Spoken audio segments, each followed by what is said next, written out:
Good afternoon, everybody. Welcome to class today. Thank you for joining me. Whether you're watching live or you're watching the recording, I just appreciate you watching.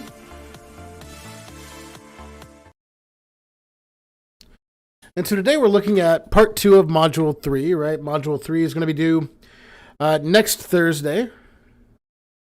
And in Module 3, we're talking about events in React. Right, and so in the video that we ended up doing last week, one of the things that we did there was we basically just had a look at how we can use a button event to work with things in React. And then this week, we're going to try to extend on that just a little bit more by basically how to look at, or basically by looking at, how we can use form fields and interact with form fields to create interactive things on our site. So without further ado, let's go ahead and get our project started here.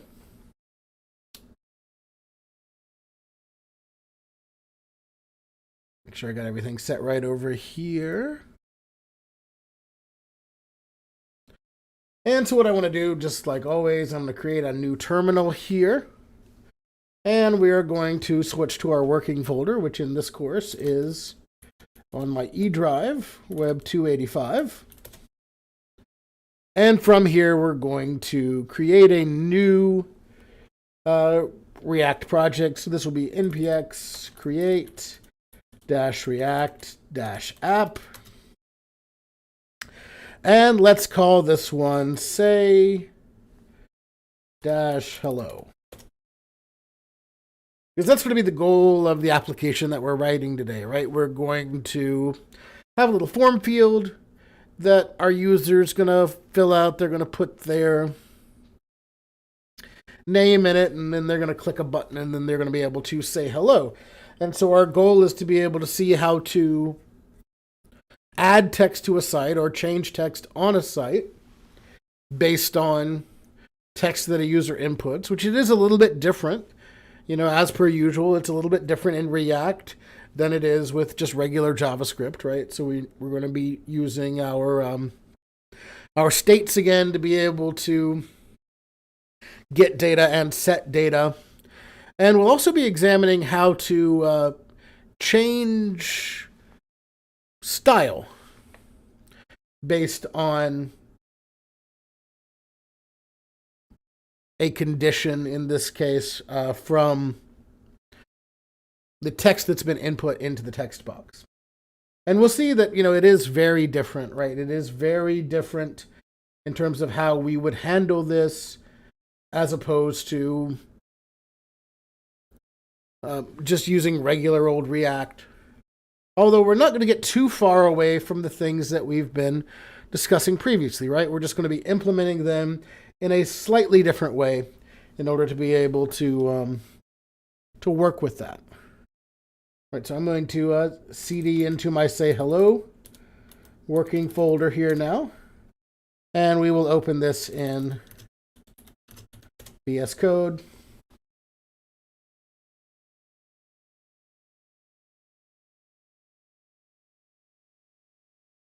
Get our terminal back here just so we can run our code. So that's going to be npm start.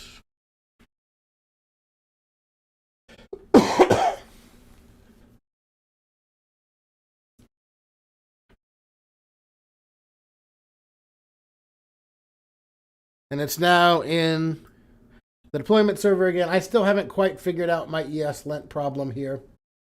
So let me add that .env file to my project here. So I'm going to stop my server here by hitting Control-C on my keyboard, and then yes to terminate the job. I'm going to add a .env file to my project here. And then I'm going to add the line of code to my .env file that's going to disable that ESLint plugin. So that's going to be in all caps, disable _ESLint _ plugin. And we're going to set that equal to true. So now that we have that, we can start our server again. npm start.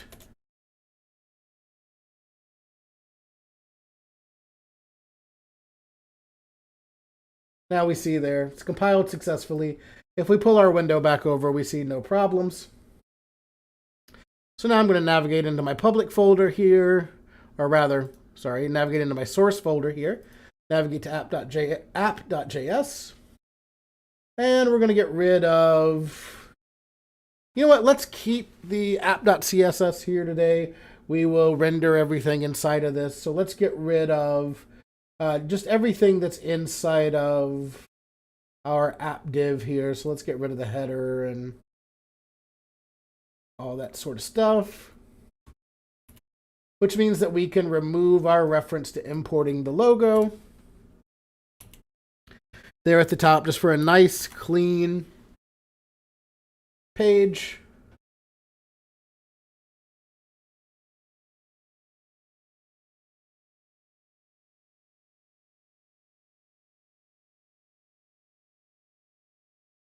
And we can just move forward from here, right? Just have a quick look at our app.css. Just in case there's anything that we want to do in here, we can remove all the logo spinning stuff if we want to do that. Or whatever, right? So right now we have a completely blank website, right? I can drag it back over here just so you all can see that we're ready to bring some stuff into. So again, what our goal is for today is to sort of make a hello page here, right? I want to have a form field that I'm able to enter things into, and then I want to be able to display a greeting on my site based on the text that was input into that form field. So let's create a function here for our component. So that'll be constant. We'll call this one greeting. And we'll just set it up using arrow notation. Like so. Now I did say we were going to use state as well, like we did previously. So what I want to also do is I want to make sure I'm importing state. So I'm going to import use state. And from there, I can just hit tab and VS Code will fill out the rest for me. Right, so far, so good. Right, we got a function here to use for our component. And so let's just start out by just including a form field, right? We're going to start out by just adding a form field on here. So we're going to add our return to our greeting component here. So that's return, open parentheses, make sure I'm paying attention to what I'm doing this week. And inside of here, we're just going to add a div that will be the parent container for our button and our input. So we're going to use input type equals text. Name equals, we'll call this uname for username, or we can just spell out username. And for the value, we're going to use our first hook. Right, and so this first hook that we're going to use here is going to be called message, or let's call it name, right? We'll call it name. In the demoing that I was doing earlier, because I was actually demoing this week just to try to make sure that I was on top of my game and don't miss things last week, like where I used curly braces when I intended to use square braces. I called it message. In this case, we can call it name. So I'm going to include a reference to a hook here called name. And then we can go from here. Now we see it's got a little line drawn through it there. That's because name doesn't exist. Or actually, that's actually apparently a pre-used situation here. So let's just make it N instead. Why not? N for name. Seems fair enough. So we're going to use this hook here for the name to be the value of the text. So that goes ahead and gives us like some indication of how we're going to be handling this, right? We're actually going to be handling a couple different events in the demo today, right? Since we're using a hook here, one of the things that we're going to want to be able to do is we're going to want to be able to kind of update this on change, right? So as we're entering things into our text box, what we're going to want to do is we're going to actually want to be updating the value and going ahead and refreshing the value in the virtual DOM every single time the user inputs a character. That way, when it comes time for them to actually click the button, then there is a ready-made state for this variable, or for this hook rather, in my virtual DOM already, right? Like it already exists in there. So then we can just populate another field with it and we can go. Right, so we're going to start out by creating this useState object that we have been working with the past couple of weeks, right? So we can have a state that we can manipulate. So we're going to create a constant, and we're going to add some square brackets here. And we're going to have n, and we're going to have set n. Right, so remember that n is the hook. Set n is going to be the function that we use to set that hook, right? These are the parameters that we use for our useState object. So useState, and then we are going to set the starting state inside of the parentheses here to be just an empty string. Right, that way we start with nothing, right? We start with an empty slate. Now, working with multiple events like this is kind of tricky. Right, because I actually need to have a function that's going to use this setN function to update my state. Right, that's just going to make life a little bit easier for me. I can kind of do it some different ways. Right, but if I truncate things, and in fact, let's just try to do it without writing the extra function. And then if we need the extra function, we'll go back and add it. Right, so what we're going to do is we're going to, in our input here, we're kind of getting a little bit off the reservation, right? We're kind of just to see what we're doing here. I'm going to add an on input event listener. Same way we kind of did the on click last time. And I'm going to set that equal to curly braces. So I believe I need this set as an arrow notation. And we are going to point it at set n event.value or event.target.value. And in this instance, I actually need to put event in here as well, I believe. So the event is our parameter that goes into our function. And we are going to arrow notation that into executing our setN function, in which case it is going to take the value of the target being this element. Right, so let's make sure we close that curly brace here. And if we save, we can see how it compiles. I seem to be having a little bit of issue here. Let's see if we can figure it out. Oh, I know what's wrong. I haven't done anything. I don't have any issues here. I need to just make sure I put my component in the output, right? So this is the greeting component. So now we can save that. And if we look at our site now, we have a little form field here. Just a little text input form field. We can address this with some CSS later on if we want to.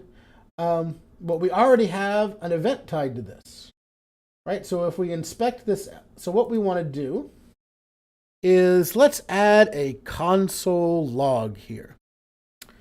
Let's add a console log to our greeting function here, where we're going to console.log the value n. Right? So when this event triggers, it is going to update this value in the virtual DOM, which will in turn update the value in our console. Right? So let's check this out now. Let's have a look at our console. Let's inspect element here and have a look at our console. And I'm just going to start to type here. And as you can see, what I'm typing is showing up in the console, right? Each time I type a character, it's updating that value in the virtual DOM, and it is storing it in the virtual DOM memory for when I can call on it later, right? So it's working the way that we want it to work.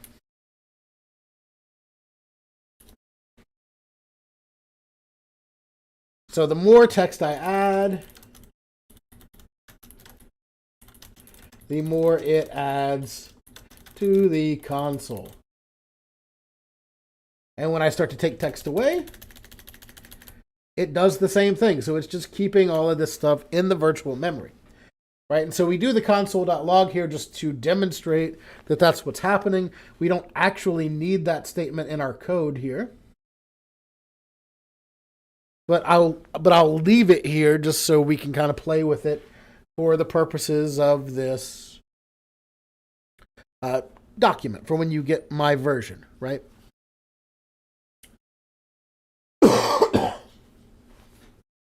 So that's all well and good, right? So we've got this value here. We're taking the username in there, but we said we wanted to display it on the screen. So that's going to be our next task, is to be able to display it on the screen. So let's make sure we do that. So let's create a button element here. And it's going to be this button that we're going to use to be able to actually do the event that shows the text on the screen. So we're going to, create a button here. We're going to add, say, hello to it. Right, so now if we look at our site, we have a little say hello button here.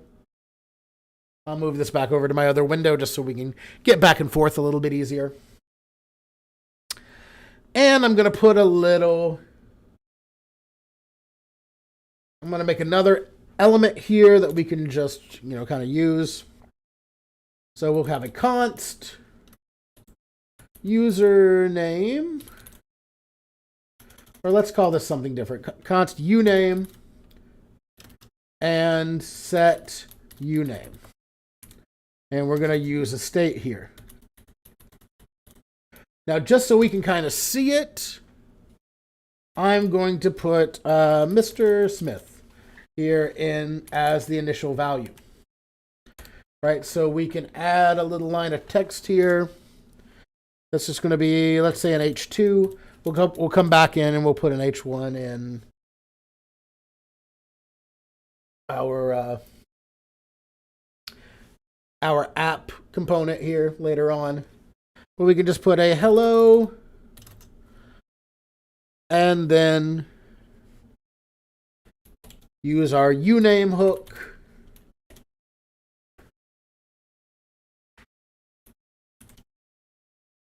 And save that. Right, so if we look at our site now, we see it has hello and it has whatever the text is that we want to set here. So we're going to start off with this being empty, right? Of course. So we're going to take Mr. Smith here and we're going to delete that. for the time being. Now, if we look at this, right, one of the things that we see here is that it still says hello, right? And that's one of the things that we want to do a little bit later on, to be able to kind of hide this in the event that there's not a name there to show, right? So that's one of the things that we're going to want to look at. So let's just get the name that we have put in the text box appearing when we click that say hello button first. And to do this, I'm actually going to create a separate function, right? This is a function inside of our event handler statement here, but I can also create one that is separate of the event handler statement, and it's going to actually make things a little bit easier for me a little bit later on, just to make them make a little more sense. So I'm going to make a handle click function, right? So I'm just going to take a couple enters here, and I'm going to create a const handle click. And you might notice here, right, that I'm still inside of my component function. And in React, since this is a function that is being used as a part of this component, that's actually A-OK. That is no problem at all, believe it or not.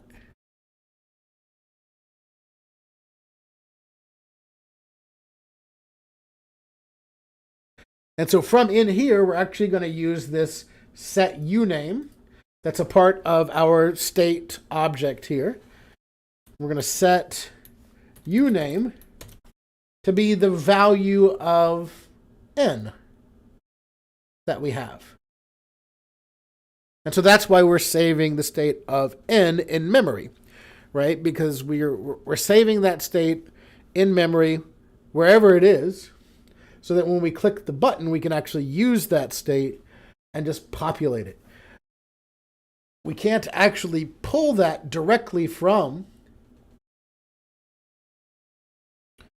the box like we might in vanilla JavaScript on button click, right? We have to do something, we have to do this, which is a little bit different, right? So I'm going to put the value n into here. And then on my button here, I'm going to reference that function, right? So whereas, here we did on input equals blah, blah, blah, blah, blah. On our button here, we're just going to say on click equals, and then a reference to our handle click function as a hook. Handle click.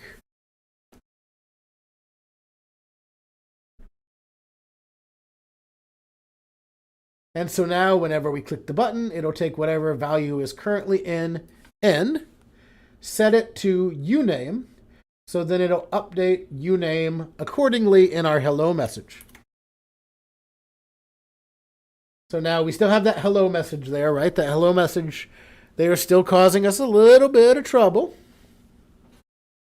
But we can now go in here and just enter a name, right? Let's say we enter Jimmy. Right, and we can see in our console here that it has saved the state as I've typed a different character, right? J, J-I, J-I-M, J-I-M-M, J-I-M-M-Y. And when we say hello here, it adds Jimmy to the hello statement. Right, so that works, and that's good, right? That's kind of what we want, right? No matter what the name is that we're using here, right, we can refresh this. We can put something like Sarah into here, right? We can see in our console here that it is saving the state of Sarah in our local memory. And when we click say hello, it's going to take that and it's going to populate that into our hook for the other object and display it on our screen. So what I want now is I don't want that to be here unless it has something in it, right? So if they click say hello by default and there's no name in there, or when my page just first loads, I don't want that to be there. And so I'm going to use one more state object for this. So we're going to create a const state object here.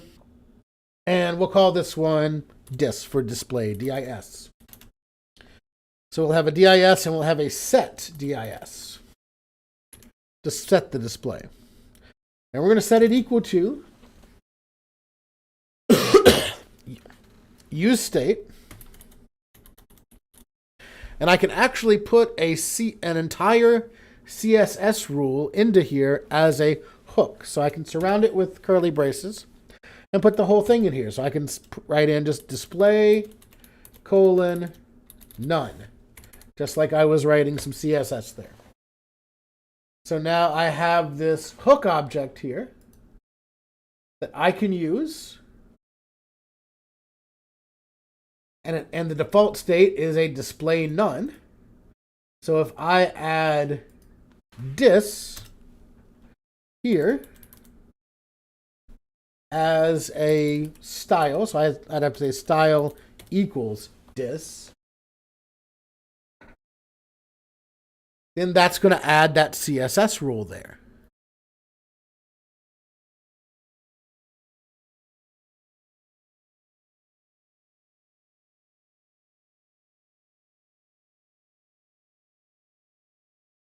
All right, so now if I save that and drag my screen back over here, you can see that that hello has disappeared. So now I want to revisit this handle click function because I want it to check to see if there's anything in there on click. So I can check the length of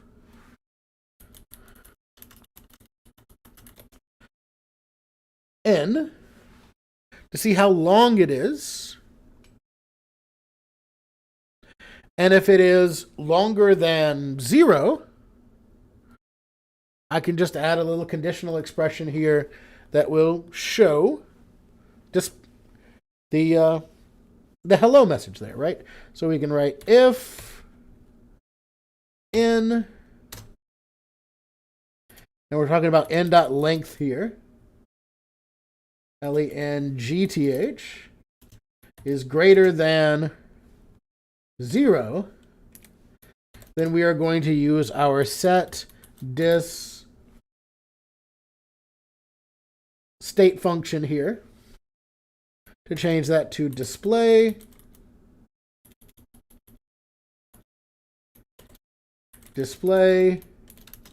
block.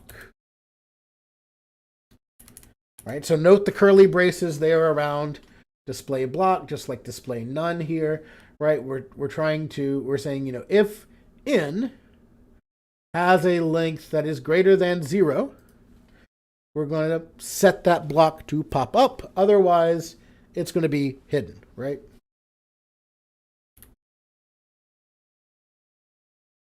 So we can look at this now. You see no errors, so we're rolling with it. And as I start to type things in here, like if I just click say hello here, you can see that it triggered an event over here, right? Like you saw it pop something up. But it didn't actually do anything, right? So let's type in some text. Let's type in, say, Mr. Ramsey. We can see it's loading into memory here. And if we click say hello, it pops up, hello, Mr. Ramsey. So it's only doing that thing when that condition is met. So this is conditional CSS too, right? Like another thing that I can do here is like I can look for somebody's, a specific entry point, right? And if I get a specific entry, then I can set something to be a certain color, doing something similar, right? We just use state and use whatever CSS rule we'd like to change.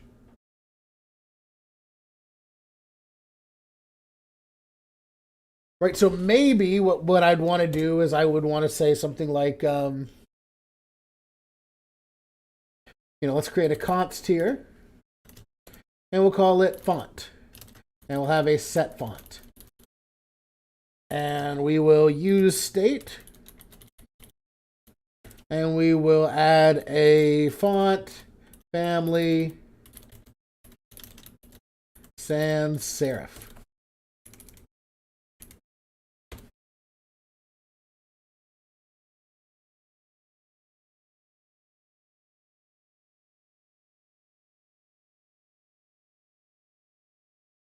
Right, we actually might need to do that in the C.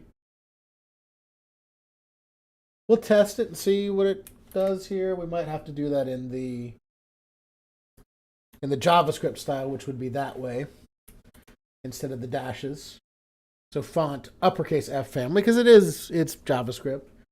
So we'd want to do it that way instead. And so in addition to on this dis, we'd also want to add a font.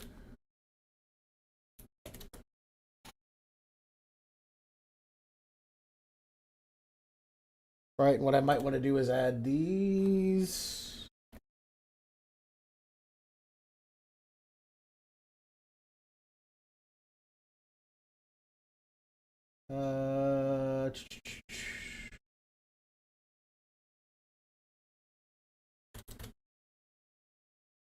Try this. Right, so we can add our 3 periods here. It's still in our style. So if we save this now,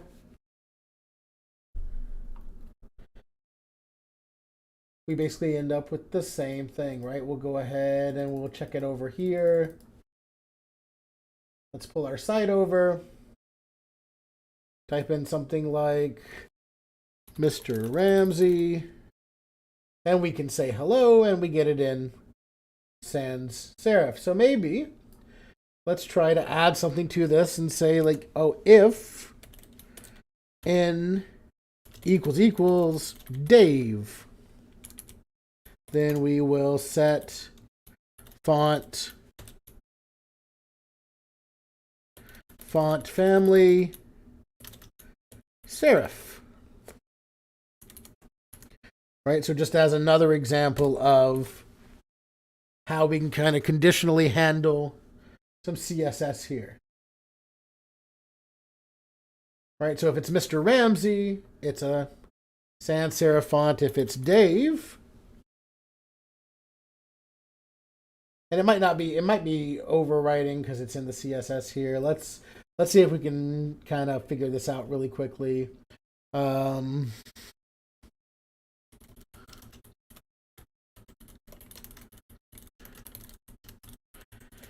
You know, this is me getting a little confident in doing something that I didn't really test earlier.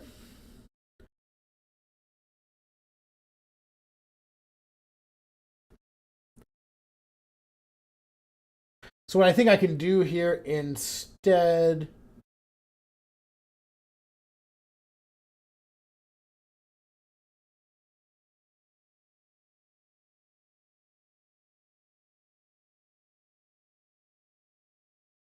is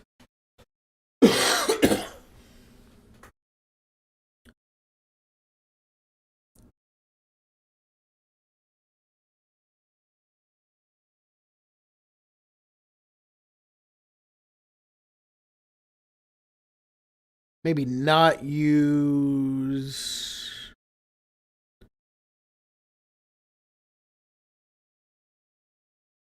let's try this instead. So we'd use, let's see here, what do I want to do? Let me think.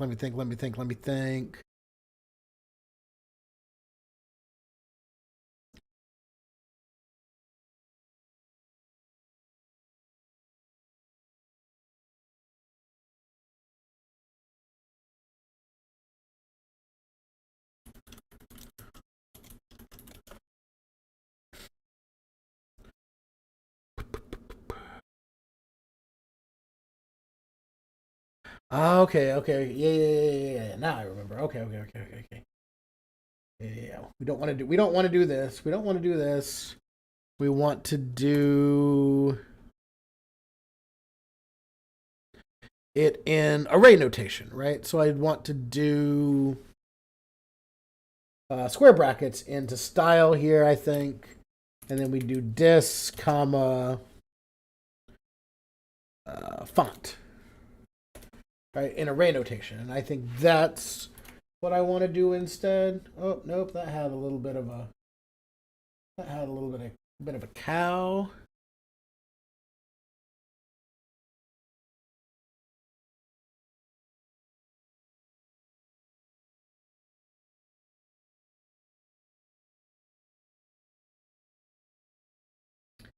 Maybe I can try the spread operator on them instead. So if I did curly braces dot dot dot dis dot dot dot font curly brace, let's try that instead. That looks a little bit better. I think I've figured it out here, I remember it. So let's try it. We'll start out with, say, Simon, and we'll get hello Simon, and then we'll put Dave in here, and we'll get hello Dave in serif font. Yes, perfect. That's exactly the sort of thing that we're looking for. Yeah, so we can see here that using multiple here can be a little bit tricky, but we can put them all into one style if we use another set of curly braces, add our spread operator here, which is our 3 dots, a comma in between them, and we can actually apply different ones based on different elements, right? So, if it's now, one of the things that we might want to do here is that I've only done these with if conditions, so you might want to add else conditions to these as well, right? That would maybe change it back or do whatever you'd want to do, right? So from here we can kind of go to wherever we want to go. You can see kind of some good examples of what's going on here. So if I go down here into my main, for example, I might enter an H1 and type in something like enter your name and click the button for a greeting.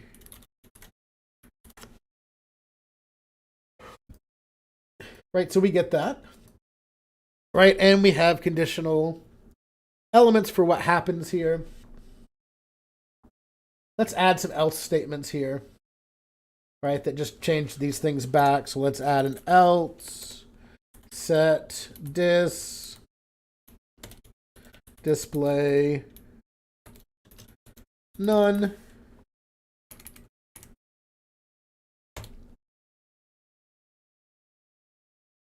We could even add one for like maybe a color, right? So we could add like a color here, color or const font or color, comma set color equals use state color, and let's just make it like green for our purposes here. So let's change this back to sans serif. So else set font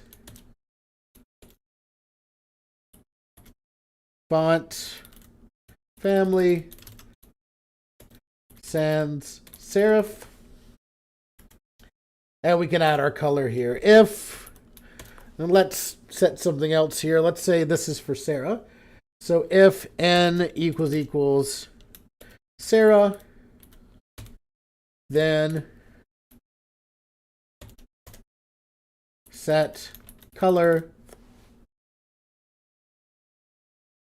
and actually we'd want to change it to green, right? Instead of, well, let's have it be green, and then it'll be green by default. So we can add a comma spread operator color here, and then if it's Sarah's name, instead of green, it will be red, let's say. And then else we can set it back to green.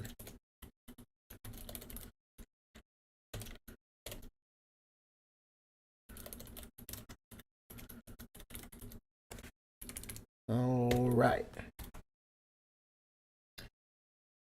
So now we have our site. So if it's one name, like let's say it's Jim. Jim comes in, he presses the button, it says hello, it's green there. Hello, Jim, right? Maybe Dave comes through. Dave comes through, Dave gets his hello, Dave in serif font.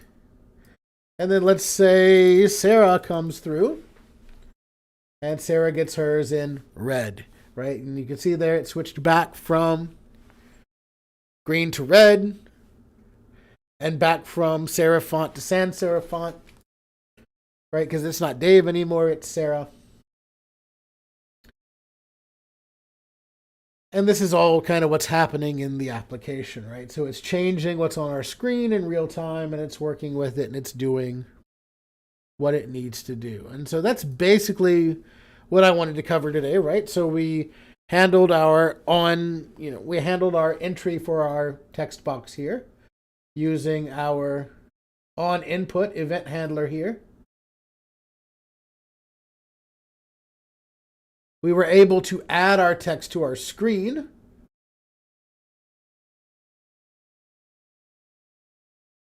By taking the text that we get from this on input event handler and passing it into our uname setter on click. And then we also have all of this other stuff that we're doing on click here with our styles. So we're actually able to get dynamic styling based on text that was entered. So we're actually changing CSS dynamically here. So with this, plus what you got in the module, plus maybe a little bit of extra research, right? Because that's one of the things about this is, I'm encouraging you to kind of go out and look things up to kind of finish and kind of connect some dots here where we might not talk as much about something. Because it's realistic, right? You're getting ready to graduate.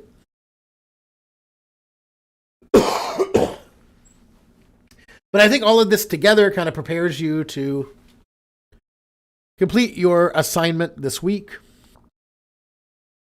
to have it by the time it's due on next Thursday. So let me just pull my notes here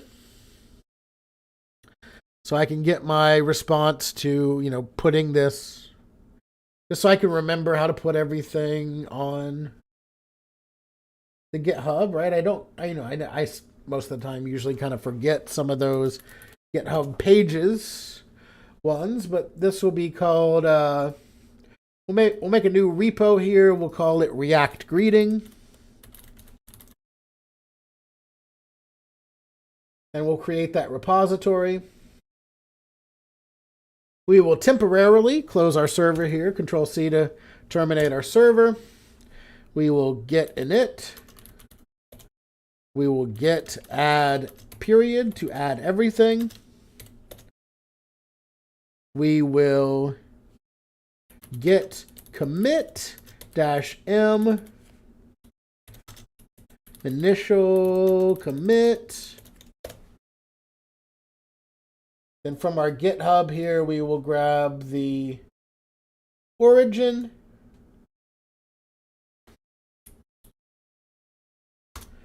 And then we will get push origin master. And it'll fly through the internet to my repository. Now we'll use the notes that we've been using to set up our GitHub pages. Let me make sure I can find those really quickly. I think I have those handy here. We're about to find out.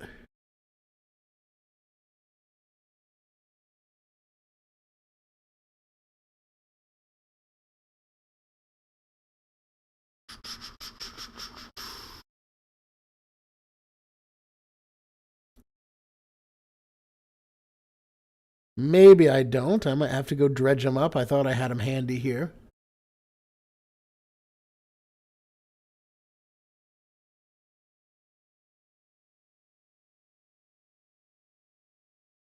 Yep, let me pull them really quickly.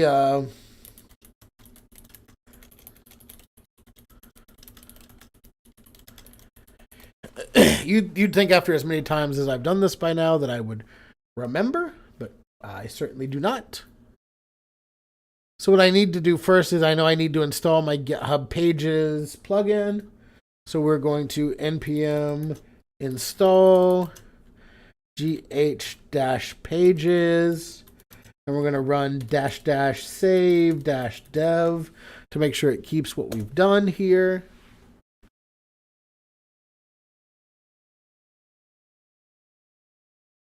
Then in our package.json, we're going to want to add the home page here, and we'll do that under version.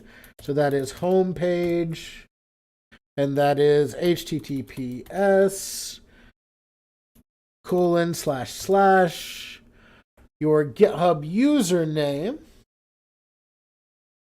which of course mine is DE Ramsey, and React Greeting is the repo name. So it's going to be deramsey.github.io/React Greeting.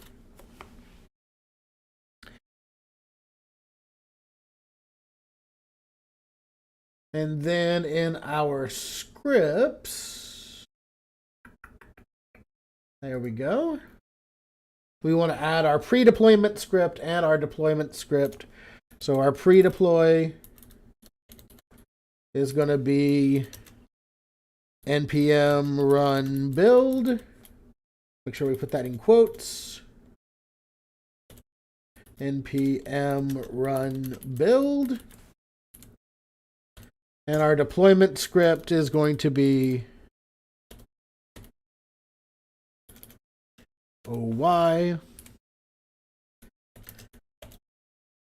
gh-pages-d build. BUILD. So now all we have to do is we just run the command, which is npm run deploy, which will run this deployment script, which will run gh-pages-d build. So we will run npm run deploy, and we'll let it do its thing, right? And so that's gonna. Oh, and you know what I haven't done is I haven't saved that JSON file. So we want to make sure we save that JSON file. Now we'll run npm run deploy. It'll take a few minutes. It's going to take our React files. It's going to convert them into something that can work on a regular old LAMP stack. And it's got it published.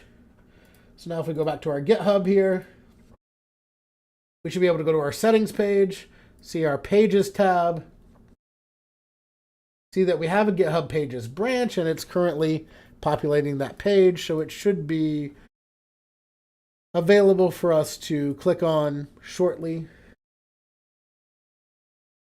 All right, let's just keep kind of refreshing the page here until it shows up, right? We'll give it a couple seconds here, and I'll just kind of make some remarks as we're kind of wrapping up here, getting ready to see this.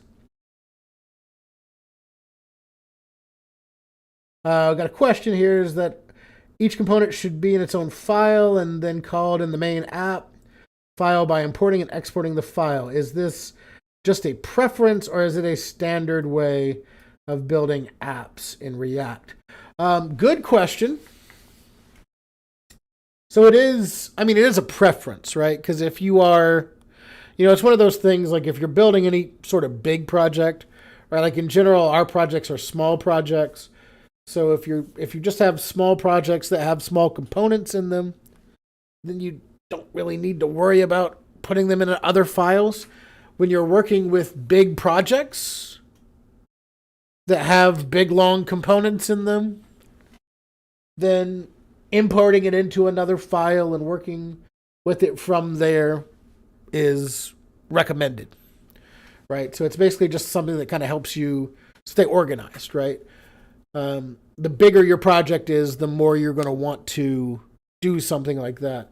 And that is something that we're actually going to discuss when we got to the advanced module a little bit later on in the semester, right? Is just that, you know, because when it's small, like kind of what we're doing so far, right? Not a big deal. when it gets bigger,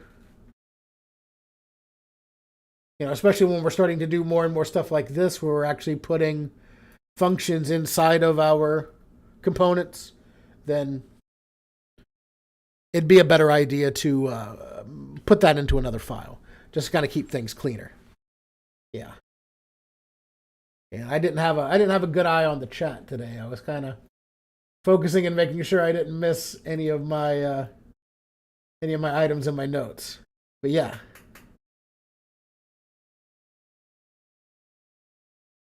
Let's see here. Are we online? Yep, we sure are. Give it a test here. Throw old Dave's name in there. Let's try that. And we get green, serif font. Let's throw Sarah's name in there. And we get the red with Sarah's name, so it's working all nicey nice. And so then we have our code in the code branch, in the master branch, and then the GitHub Pages branch with the sanitized files for the LAMP server. And so that's what we have for today. We have accomplished what I wanted to accomplish today, right? We got a lot of stuff done here. We did a lot of cool stuff, in my opinion. Added another little bit to our repertoire. So with that, we'll start wrapping up. I'll take any questions if anybody has them. Who's here with me live. If you're watching the recording and you have a question, send me an email, send me a Teams message, and we will answer them to the best of our ability. Right? But we're slowly kind of building on our React knowledge here, right? Like we are. All right. Thank you. We're kind of slowly building on our React knowledge here. And so as we are, adding more and more tools to our repertoire, we're starting to make more and more complicated things in React. And we are hopefully seeing how React is different from regular JavaScript, right? We kind of became sort of JavaScript experts in previous classes. And now we're, even though this is JavaScript, it is very different. And I think we're starting to see that as we're approaching it here. And it's also, also this course is just a good exercise in how we deal with something new, right? Which is one of the things that I'm kind of approaching it in that sort of way, right? Which is why I encourage you all to do the extra research and maybe not make everything that you need for the lab in, completely present in what we do. Right? Maybe we kind of hint on it, or maybe we kind of work around it. But, it's one of those things where, when we're talking about emerging web technologies and we're talking about things that are changing, it's important for us to kind of gain skills as to how we can adapt and learn when we're faced with something new, right? And that is also a big part of this. So with that being said, we'll go ahead and wrap up here for today. Thank you for watching again. If you are watching the recording and you have a question, please send me an email or a Teams message. But that's all that I have for you for today. Thank you for watching. We'll see you next time.